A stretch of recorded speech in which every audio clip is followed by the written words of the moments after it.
We are here once again, still standing across from the Holiday Inn where Scott Brown is making a closed door, no media, no recording device meeting with GoNH, Gun Owners of New Hampshire.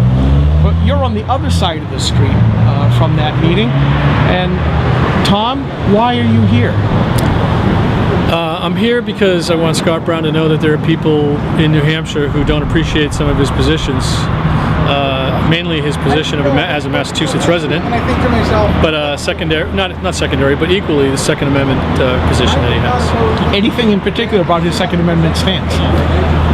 Yeah, well, there's two primary things that I think a lot of people understand is that he said he would be for an assault weapons ban when he was a senator, and he also is not in favor of reciprocity of carry permits from state to state. So he feels that there should be walls between states as far as Second Amendment goes.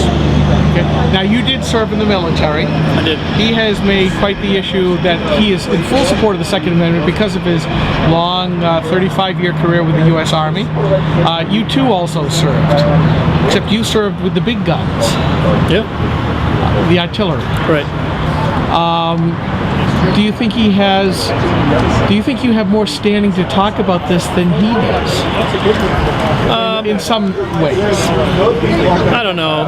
I don't know. I don't know his career in depth. I don't know the details of what he did, what he didn't do. I mean, he gave 35 years to the Guard, National Guard, and you know, I gave 13, so you know, I didn't give as much time as he did. I had a different job, so I really can't. I don't think I can say for sure on that one.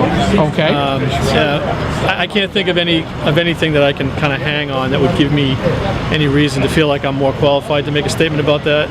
I think as a military officer, I think he ought to respect the Constitution, and his assault weapons ban comment is not respectful of the Constitution at all, if you ask me. And anybody who's in the military who says that has a bit of a fraud status in my mind. I will say that. Okay. If he were to come over here to meet with one or everyone, what would be the most important thing you would ask him? One, I don't think he'll actually have the courage to come over here because he seems to be hiding a little bit. He seems to be in an entourage mode, let's put it that way. A little bit of a mushroom, as I call it. Keep him in the dark, in the basement. He's not really coming out for sunlight, you know. He's out and about quite a bit, but I think he's doing a lot of safe events. He realizes that there are people like us that are not appreciating him, so I think he's protecting himself. So if he came over here, I'd give him some credit for that, but I doubt he would. But what would you ask him?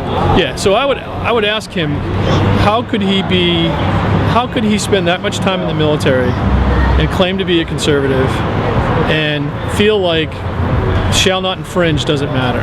You know, why would you ever say that you would be for an assault weapons ban? You know, whatever that is. Assault weapons don't really exist, but you know, for what it's worth, he said that there's certain things like the 1994 weapons ban that he would be for.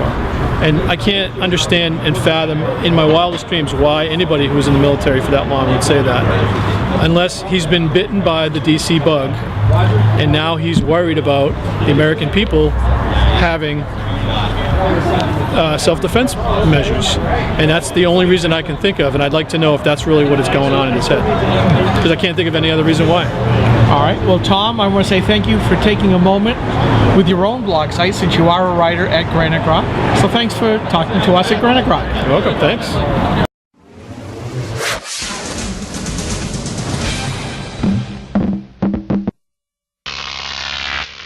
Croc TV.